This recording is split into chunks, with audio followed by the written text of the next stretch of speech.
হে high, আমি Aryan. Last কদিন ধরে সোশ্যাল মিডিয়াতে একটা সিনেমা নিয়ে বেশ আলোচনা হচ্ছে। শুধু সোশ্যাল মিডিয়া না, যে কোনো ভিডিওর কমেন্টস বা ইনবক্সে সবার একটাই কথা যে মার্কো দেখুন। এই সিনেমার টিজারটা আমি দেখেছিলাম। এই সিনেমাটাকে ঘিরে কিন্তু সেরকম কোনো আগ্রহ ছিল না, বাট যেভাবে মেসেজ, যেভাবে কমেন্টস এবং যেভাবে লেখালেখি হচ্ছে এই সিনেমাটাকে ঘিরে, সেটা থেকে দেখে ফেললাম মার্কো। তো কেমন ছিল মার্কো দেখেন। সবাই যেভাবে বলছে যে এই সিনেমাটা এনিমেলকে ছাড়িয়ে গিয়েছে, কিলকে ছাড়িয়ে গিয়েছে, বা রোলেক্স ক্যারেক্টারকে ছাড়িয়ে গিয়েছে, এটা কতটা সত্য? তাহলে এটার অ্যান্সারে আমি বলবো, যদি আপনি অ্যাকশন, ভায়োলেন্স, ব্রুটালিটির দিক থেকে বিবেচনা করেন, তাহলে মার্কো যেটা আপনাকে দিতে যাচ্ছে সেটা এর আগে ইন্ডিয়ান কোনো ফিল্মে আপনি দেখেন। আই মিন ভায়োলেন্স এবং ব্রুটালিটির দিক থেকে। এটার গল্প নিয়ে যদি একটু করে বলি, এখানে মার্কো যে ক্যারেক্টারটা, সেই ক্যারেক্টারটার সাথে ফ্যামিলির বন্ডিং খুব একটা ভালো নয়। তার ফ্যামিলির প্রত্যেকটা মেম্বারের সাথে যেরকমই বন্ডিং থাকুক না কেন, তার এক ভাই রয়েছে ভিক্টর, যে কিনা ব্লাইন্ড। পরে এই ভিক্টর ক্যারেক্টারটার সাথে কিছু একটা হয়ে যাচ্ছে। কেন হচ্ছে, কিভাবে হচ্ছে, মার্কো কিভাবে রিভেঞ্জটা নিচ্ছে, এর থেকে বেশি জানতে হলে, দেখতে হলে আপনাকে দেখে নিতে হবে মার্কো। এই সিনেমাটা ভায়োলেন্সের দিক থেকে মাত্রা ছাড়িয়ে গেছে। ইন্ডিয়ান ফিল্মে এরকম ভায়োলেন্স আমি আই থিঙ্ক এর আগে দেখিনি। এই ধরনের ভায়োলেন্স অনেক দেখা হয়েছে, বাট ইন্ডিয়ান কোনো ফিল্মে এরকম ভায়োলেন্স, এরকম ব্রুটালিটি, এটা আমি বলবো যে যারা এই ধরনের সিনেমা দেখে অভ্যস্ত,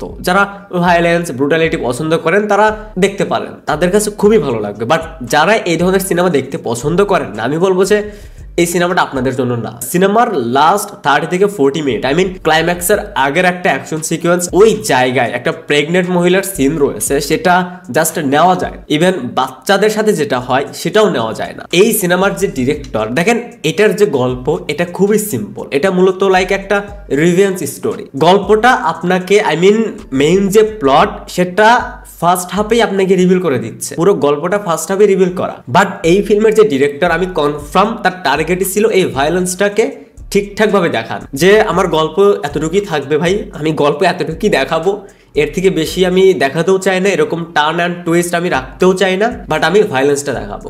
অ্যান্ড সে সেটা দেখিয়েছে, অনেস্টলি সে সেটা দেখিয়েছে। ইন্টারভেলের আগে একটা অ্যাকশন সিকোয়েন্স, সেইখান থেকে মূলত শুরুটা হয়। এরপর ক্লাইম্যাক্সের আগে একটা অ্যাকশন সিকোয়েন্স রয়েছে, অ্যান্ড ক্লাইম্যাক্স। প্রত্যেকটা জায়গায় যে ভায়োলেন্সটা দেখায়, সাথে বিজিএম। ফিল্মের লিড অ্যাক্টর উন্নি মুকুন্দান, এরকমই আই থিঙ্ক তার নাম। সো উনার এর আগে কোনো কাজ আমার দেখা হয়নি, বাট এই কাজে তাকে যে লুকটা দেওয়া হয়েছে, সেটা ব্যাপক লাগে, দেখতে দারুণ লাগে। তার যে সোয়াগ, তার যে অ্যাটিটিউডটা, সেটা ভালো লাগে। এবার যেটা আমার কাছে ভালো লাগেনি এই ফিল্মের, দেখেন ফিল্মটা যদি আপনি ভায়োলেন্সের দিক থেকে দেখেন, তাহলে আপনার কাছে ঠিকঠাক লাগবে, বেশ এনজয় করবেন। আপনি যদি গল্পের দিক থেকে দেখতে যান, তাহলে আপনার কাছে উইক মনে হবে। দ্বিতীয়ত ইমোশন, আমি জানি এই সিনেমায় যতটুকু ইমোশন রাখা, সেটা আপনাদের কাছে ওয়ার্ক করে, বাট আমার কাছে ওয়ার্ক করেনি। আমি জানি না এটা কেন।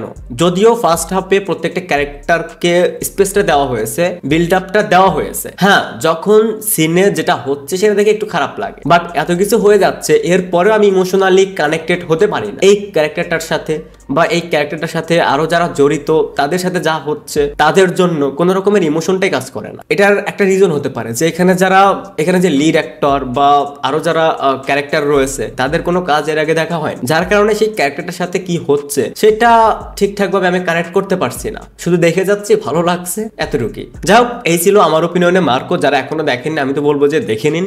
যারা ভায়োলেন্স, ব্রুটালিটি দেখতে পছন্দ করেন, তাদের জন্য এটা মাস্ট ওয়াচ। সো এই ছিল আমার ওপিনিয়নে মার্কো। Thanks for watching.